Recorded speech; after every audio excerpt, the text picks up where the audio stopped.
जय हिंद दोस्तों। हाल ही में पद्म पुरस्कार 2026 की घोषणा की गई है और ये पुरस्कार भारत सरकार के द्वारा प्रदान किए गए हैं। तो आज हम इसी टॉपिक को डिस्कस करेंगे, जिसमें हम सबसे पहले फैक्ट डिस्कस करेंगे, फिर इसके बाद एमसीक्यूज भी लगाएंगे। तो इसलिए आप इस पूरे वीडियो को लास्ट तक जरूर देखिएगा। लास्ट में आपसे क्वेश्चन पूछा जाएगा जिसका आंसर कमेंट बॉक्स में बताना है। तो दोस्तों, पद्म पुरस्कार की अगर हम बात करें तो ये भारत के जो नागरिक सम्मान हैं उनमें से सर्वोच्च नागरिक सम्मान माने जाते हैं और ये 3 श्रेणियों में प्रदान किए जाते हैं। हालांकि आपको एक बात याद रखनी है कि भारत का जो सर्वोच्च नागरिक सम्मान है वो भारत रत्न है। फिर इसके बाद पद्म पुरस्कारों का नंबर आता है। जो पद्म पुरस्कार हैं ये 3 श्रेणियों में प्रदान किए जाते हैं। तो पहली श्रेणी है पद्म विभूषण, जो कि असाधारण और विशिष्ट सेवा के लिए दिया जाता है। पद्म भूषण की बात करें तो ये उच्च कोटि की विशिष्ट सेवा के लिए दिया जाता है और पद्मश्री किसी भी क्षेत्र में विशिष्ट सेवा के लिए दिया जाता है। ठीक है, तो पद्म विभूषण, पद्म भूषण और पद्मश्री ये 3 प्रकार के पद्म पुरस्कार होते हैं। तो इन्हीं की घोषणा हाल ही में की गई है। और ये जो पद्म पुरस्कार होते हैं ये कला, सामाजिक कार्य, लोक प्रशासन, विज्ञान एवं अभियांत्रिकी, व्यापार एवं उद्योग, चिकित्सा, साहित्य एवं शिक्षा, खेल, सिविल सेवा, इन सभी क्षेत्रों में प्रदान किए जाते हैं। पद्म पुरस्कारों की स्थापना कब हुई थी ये जरूर आपको याद रखना है। तो पद्म पुरस्कारों की स्थापना 1954 में हुई थी। दोस्तों, पद्म पुरस्कार हर साल गणतंत्र दिवस के अवसर पर प्रदान किए जाते हैं। तो 26 जनवरी को हमारा गणतंत्र दिवस मनाया जाता है। उससे एक दिन पहले यानी 25 जनवरी को इन पुरस्कारों की घोषणा की जाती है। और फिर इसके बाद राष्ट्रपति के द्वारा राष्ट्रपति भवन में एक कार्यक्रम आयोजित होता है मार्च या अप्रैल के आसपास, तब ये पुरस्कार प्रदान किए जाते हैं। अगर हम 2026 के पद्म पुरस्कारों की बात करें तो इस वर्ष कुल 131 पद्म पुरस्कार प्रदान किए गए हैं, जिसमें 5 पद्म विभूषण हैं और 13 पद्म भूषण है और 113 पद्मश्री हैं। ठीक है, तो 131 कुल पद्म पुरस्कार हो जाएंगे, जिसमें 5 पद्म विभूषण, फिर पद्म भूषण 13 हैं और पद्मश्री हैं 113 है। और ये जो पद्म पुरस्कार दिए गए हैं इसमें 19 महिलाएं हैं जिन्हें पद्म पुरस्कार मिले हैं और 6 विदेशी हैं और मरोड़ों उपरांत 16 लोग हैं जिन्हें पद्म पुरस्कार मिला है। तो दोस्तों, ये सारी जानकारी आपको नोट करते जाना है क्योंकि यहाँ से क्वेश्चन पूछे जाते हैं। अब हम बात करेंगे सबसे पहले पद्म विभूषण की। तो पद्म विभूषण इस बार कितने लोगों को दिया गया है? 5 लोगों को दिया गया है। तो इसमें पहला नाम है धर्मेंद्र जी का, यानी हमारे देश के एक महान अभिनेता थे धर्मेंद्र देवल जी। तो उनका हाल ही में निधन भी हुआ था, तो उन्हें मरणों उपरांत पद्म विभूषण दिया गया है। तो यह एक एक्टर थे और इन्हें ही मैन के नाम से जाना जाता था। दूसरा नाम है केटी थॉमस का। इन्हें लोक प्रशासन के क्षेत्र में पद्म विभूषण दिया गया है। इनका संबंध केरल राज्य से है और ये सर्वोच्च न्यायालय के पूर्व न्यायाधीश रहे हैं। सुश्री एन राजम का, ये बहुत बड़ा नाम है कला के क्षेत्र का। इनका संबंध उत्तर प्रदेश से है और ये प्रसिद्ध वायलिन वादक हैं। यहाँ पर आप इनको देख भी सकते हैं। तो इन्हें भी पद्म विभूषण दिया गया है। पी नारायणन की बात करें तो इन्हें साहित्य एवं शिक्षा के क्षेत्र में दिया गया है। ये केरल से संबंधित हैं और ये मलयालम साहित्यकार रहे हैं। इसके अलावा आपको याद रखना है कि वी.एस. अच्युतानंदन को भी पद्म विभूषण 2026 दिया गया है मरणों उपरांत। इन्हें लोक प्रशासन के क्षेत्र में दिया गया है और इनका संबंध केरल से था और ये केरल के पूर्व मुख्यमंत्री हैं। ठीक है, तो ये हैं दोस्तों वी.एस. अच्युतानंदन। ये जो पिक्चर्स लगी हैं ये इसी क्रम में है। ये धर्मेंद्र जी हैं और ये हैं केटी थॉमस, ये हैं एन राजम और ये हैं पी नारायणन और ये हैं वी.एस. अच्युतानंदन। तो दोस्तों, ये हो जाएंगे पद्म विभूषण। अब हम बात करेंगे पद्म भूषण की। तो पद्म भूषण में भी काफ़ी बड़े बड़े नाम हैं, जैसे अलका याग्निक जी। इनको आप सभी लोग जानते हैं, ये भारत की प्रसिद्ध पार्श्व गायिका हैं। भगत सिंह कोश्यारी, ये उत्तराखंड के पूर्व मुख्यमंत्री और महाराष्ट्र के पूर्व राज्यपाल हैं। यहाँ पर आप देख सकते हैं इन्हें। और फिर कलीपत्ती रामास्वामी पलानी स्वामी को दिया गया है। ये तमिलनाडु के हैं, प्रसिद्ध चिकित्सक हैं। मम्मूटी, इन्हें कला के क्षेत्र में दिया गया है। ये केरल के हैं और मलयालम सिनेमा के दिग्गज अभिनेता हैं। डॉक्टर नोरी दत्ता त्रेयुडू को दिया गया है चिकित्सा के क्षेत्र में। ये अमेरिका से संबंधित हैं और ये कैंसर के विशेषज्ञ माने जाते हैं। पीयूष पांडे जी को मरणोपरांत दिया गया है। विज्ञापन जगत के दिग्गज थे पीयूष पांडे जी, तो इनका कुछ समय पहले निधन हुआ है, इन्हें पद्म भूषण दिया गया है। इसके अलावा SKM मलयानंदन को दिया गया है, ये तमिलनाडु के हैं और ये एक समाज सेवी हैं। इसके अलावा सतावर्धनी R गणेश को पद्म भूषण मिला है 2026 का कला के क्षेत्र में। ये कर्नाटक के हैं और ये प्रसिद्ध साहित्यकार और कलाकार हैं। शिबू सोरेन, इन्हें मरणोपरांत दिया गया है, 2025 में इनका निधन हुआ है और ये झारखंड के पूर्व मुख्यमंत्री हैं। अगला नाम है उदय कोटक का। तो दोस्तों, कोटक महिंद्रा बैंक के संस्थापक हैं उदय कोटक, तो इन्हें भी पद्म भूषण मिला है। VK मल्होत्रा, इन्हें मरणोपरांत दिया गया है। ये दिल्ली के वरिष्ठ राजनेता थे, संसद के सदस्य भी रहे थे। बेल्लापल्ली नटेसन, इन्हें सार्वजनिक मामलों के क्षेत्र में पद्म भूषण दिया गया है और ये सामाजिक और धार्मिक लीडर रहे हैं। इसके अलावा विजय अमृतराज, इन्हें खेल के क्षेत्र में दिया गया है और ये भारत के प्रसिद्ध टेनिस खिलाड़ी रहे हैं। यहाँ पर आप इन्हें देख भी सकते हैं। तो ये हैं दोस्तों पद्म भूषण 2026 के विजेता। अब हम बात करेंगे पद्मश्री की। तो 2026 में 113 लोगों को पद्मश्री पुरस्कार प्रदान किया गया है। इन 113 नामों में जो प्रमुख नाम है जो आपको याद रखने हैं, उनमें पहला नाम है रोहित शर्मा का, ये भारतीय क्रिकेटर हैं। हरमनप्रीत कौर, ये महिला क्रिकेटर हैं। और भारत की हॉकी खिलाड़ी सबिता पूनिया को पद्मश्री दिया गया है। अभिनेता सतीश शाह को भी मरणोपरांत पद्मश्री दिया गया है और एक्टर R माधवन को पद्मश्री 2026 से सम्मानित किया गया है। तो ये हैं रोहित शर्मा, ये हैं हरमनप्रीत कौर और ये हैं दोस्तों सबिता पूनिया और ये हैं सतीश शाह और ये हैं R माधवन।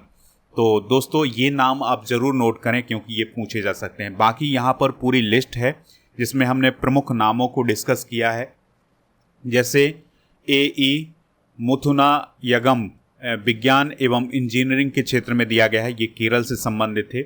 इसके अलावा अनिल कुमार रस्तोगी, अंके गोंडा, अरमिडा फर्नांडिस और अरविंद वैद, ये गुजरात के हैं। अशोक खाड़े महाराष्ट्र के, ब्रजलाल भट्ट जम्मू कश्मीर के और बुथरी ताती छत्तीसगढ़ के, भिकल्या लाड्या ढींडा ये महाराष्ट्र के। इसके अलावा चरण हेम्ब्रम ये ओडिशा के, चिरंजी लाल यादव उत्तर प्रदेश के, भगवान दास रायकबार ये मध्य प्रदेश के, कैलाश चंद्र मध्य प्रदेश के और धार्मिक लाल चुन्नी लाल पांड्या ये गुजरात के, हेलनी वार ये मेघालय, इंद्रजीत सिंह सिद्धू ये चंडीगढ़ के हैं, सामाजिक कार्य के क्षेत्र में मिला है। और के पजनीवेल पुदुचेरी के हैं। गफरुद्दीन मेवाती जोगी, इन्हें कला के क्षेत्र में दिया गया है, ये राजस्थान के हैं। खेमराज सुंदरियाल हरियाणा के, महेंद्र कुमार मिश्रा ओडिशा के, नरेश चंद्र देव वर्मा त्रिपुरा के, नीलेश विनोद चंद्र मांडलेवाला को दिया गया है, ये गुजरात के हैं। इसके अलावा ओथुबर तिरुतनी को दिया गया है, ये तमिलनाडु के हैं। इसके अलावा दोस्तों रामचंद्र और सुनीता गोडबेले को दिया गया है, छत्तीसगढ़ के हैं। रघुपत सिंह मरणोपरांत दिया गया है कृषि के क्षेत्र में, उत्तर प्रदेश के। तो ये सभी नाम आप नोट करते जाएं। इसके अलावा कुछ और प्रमुख नाम हैं, जैसे दोस्तों प्रोफेसर सफ़ी शौक को दिया गया है, ये जम्मू कश्मीर के हैं। श्रीरंग देववा लाड को दिया गया है, ये महाराष्ट्र के हैं। और सिमंचल पात्रों को दिया गया है, ये ओडिशा के हैं। तगाराम भील को दिया गया है, राजस्थान के हैं। और तिरुवरूर भक्त वत्सल को दिया गया है, ये तमिलनाडु के। विश्वबंधु ये बिहार के हैं, बिहार वाले आप जरूर याद रखिएगा, मरणोपरांत इन्हें दिया गया है। रोहित शर्मा, हरमनप्रीत कौर भुल्लर और पद्मा गुरमेट चिकित्सा के क्षेत्र में दिया गया है, लद्दाख की हैं। और श्याम सुंदर ये उत्तर प्रदेश के। इसके अलावा प्रवीण कुमार, इनका नाम जरूर याद रखिएगा, ये पैरा ओलंपिक एथलीट हैं, तो इन्हें भी पद्मश्री 2026 से नवाजा गया है। तो दोस्तों ये थे पद्म पुरस्कार 2026 से रिलेटेड इम्पॉर्टेंट फैक्ट जो कि आपको नोट करने हैं और इनको बार बार रिवाइज करना है, तो आपको ये याद हो जाएंगे। अब हम क्वेश्चन लगाएंगे जिससे आपका रिवीजन भी हो सकेगा। तो पहला और इम्पॉर्टेंट क्वेश्चन है, पद्म पुरस्कार कितनी श्रेणियों में प्रदान किए जाते हैं? तो पद्म पुरस्कार 3 श्रेणियों में प्रदान किए जाते हैं। तो पहला होता है पद्म विभूषण, फिर पद्म भूषण, फिर होता है पद्मश्री। तो जो पद्म विभूषण है ये भारत का दूसरा सर्वोच्च नागरिक सम्मान है, पद्म भूषण तीसरा सर्वोच्च नागरिक सम्मान है और पद्मश्री चौथा सर्वोच्च नागरिक सम्मान है। तो ये फैक्ट भी आप याद रखिएगा। अगला क्वेश्चन है, पद्म पुरस्कारों की स्थापना किस वर्ष हुई थी? तो 1954 में पद्म पुरस्कारों की स्थापना हुई थी। अगला क्वेश्चन है, पद्म पुरस्कारों की घोषणा कब की जाती है? गणतंत्र दिवस यानी 26 जनवरी को जब हम गणतंत्र दिवस मनाते हैं उससे एक दिन पहले पद्म पुरस्कारों की घोषणा की जाती है। वर्ष 2026 में कुल कितने पद्म पुरस्कार प्रदान किए गए हैं? तो याद करिएगा, हमने बताया था आपको कि 131 लोगों को पद्म पुरस्कार प्रदान किए गए हैं। 2026 में पद्मश्री कितने दिए गए हैं? तो पद्मश्री कितने दिए गए हैं? 113 दिए गए हैं। अगला क्वेश्चन है, वर्ष 2026 में पद्म विभूषण से कितने व्यक्तियों को सम्मानित किया गया है? तो पद्म विभूषण 5 लोगों को दिया गया है। अगला क्वेश्चन है, धर्मेंद्र सिंह देवल को पद्म विभूषण 2026 किस क्षेत्र में दिया गया है? तो दोस्तों इन्हें आर्ट यानी कला के क्षेत्र में पद्म विभूषण दिया गया है।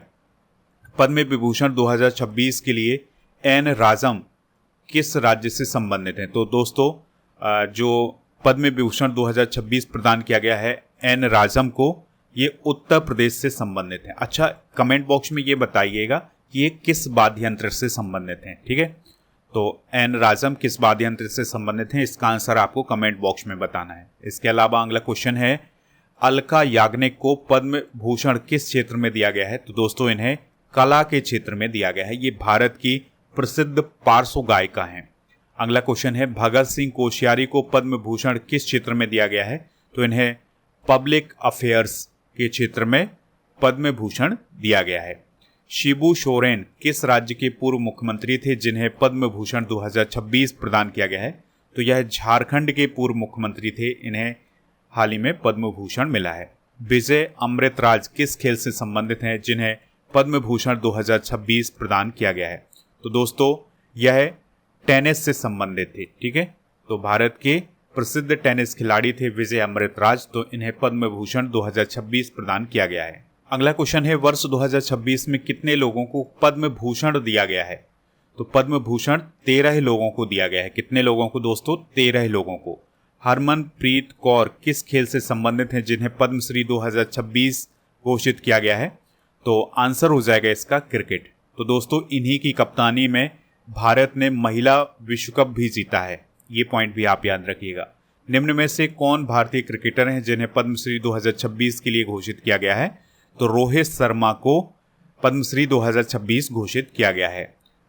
निम्न में से कौन अभिनेता पद्मश्री 2026 के लिए मरणोपरांत घोषित किए गए हैं? तो सतीश साय को मरणोपरांत पद्मश्री प्रदान किया गया है।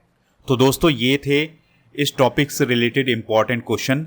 आप इसके नोट्स बनाने बार बार रिवाइज करेंगे तो आपको याद हो जाएंगे और परीक्षा में भी आप अच्छा स्कोर कर सकेंगे। आप स्टडी करके ऐप को इंस्टॉल कर लें, जिसका लिंक डिस्क्रिप्शन बॉक्स में दिया गया है। यहाँ पर प्रीमियम कोर्स वाले ऑप्शन पर लुसेंट जीके फाउंडेशन सीरीज मिल जाएगी, जिसमें हम लुसेंट को बहुत ही विस्तार से समझेंगे, सरल भाषा में समझेंगे। इस कोर्स को आप ज्वाइन कर सकते हैं अभी। तो लुसेंट 500 आपको इसमें कूपन कोड यूज करना है। इसमें फ्री मिलेगा 18,000 से अधिक topic by subject by test series, 12 महीने का टेस्ट और 12 महीने की मंथली करंट अफेयर्स की ई बुक हिंदी और इंग्लिश दोनों मीडियम में। इसके अलावा दोस्तों टेस्ट सीरीज वाले ऑप्शन पर 12 महीने की करंट अफेयर्स की टेस्ट सीरीज, 10,000 से अधिक जीके जीएस के क्वेश्चन की test series, computer special test, daily current affairs का टेस्ट, ये सभी मिल जाएगा। डेली करंट अफेयर्स का मॉक टेस्ट भी आपको यहाँ पर मिलेगा। प्रीमियम कोर्स वाले ऑप्शन पर कॉम्बो पैक मिल जाएगा। ई बुक वाले सेक्शन पर मंथली करंट अफेयर्स की e book, half yearly current affairs की ई बुक और ईयरली करंट अफेयर्स की ई बुक मिल जाएगी हिंदी इंग्लिश दोनों मीडियम में। प्रीमियम कोर्स वाले ऑप्शन पर राजा गुप्ता सर का अर्जुन जीएस फाउंडेशन बैच मिल जाएगा। इस बैच को आप ज्वाइन कर सकते हैं। इसके अलावा दोस्तों आपको याद रखना है कि राजा गुप्ता सर का जो अर्जुन जीएस फाउंडेशन बैच है, इसमें रिपब्लिक डे पर ऑफर है, तो आप इसको ज्वाइन कर लें और इसके लिए कूपन कोड यूज करना है रिपब्लिक 900। ठीक है, तो आपको इसमें छूट मिल जाएगी। इस कोर्स की वैलिडिटी है 3 साल की। Polity, geography, economics, science, history, इन सभी टॉपिक को विस्तार से समझाया गया है। इसमें भी वही सभी फ्री मिलेगा जो आपको लुसेंट वाले कोर्स में मिलेगा। GK GS foundation complete online batch आपको ऐप पर मिल जाएगा, तो इसको भी प्राप्त कर लें। आज आपके लिए क्वेश्चन है, पद्म पुरस्कारों की स्थापना किस वर्ष हुई थी? जो भी इसका राइट आंसर हो कमेंट बॉक्स में हमें ज़रूर बताएं। स्टडी करके ऐप को इंस्टॉल करेंगे तो आपको बहुत सारी ई बुक PDF वगैरह मिल जाएंगी। टेलीग्राम चैनल को ज्वाइन कर लें जिसका नाम है स्टडी कर ऑफिशियल। दोस्तों आपको ये सभी ई बुक ऐप पर मिलेंगी तो इनको भी प्राप्त कर लें। 1000 टॉपिक वाइज करेंट अफेयर्स की PDF ऐप पर मिल जाएंगी और टेस्ट पास वाले ऑप्शन पर आपको 4000 से अधिक टेस्ट मिलेंगे 1 साल की वैलिडिटी के साथ, तो इनको भी जा कर के आप प्राप्त कर सकते हैं ऐप पर।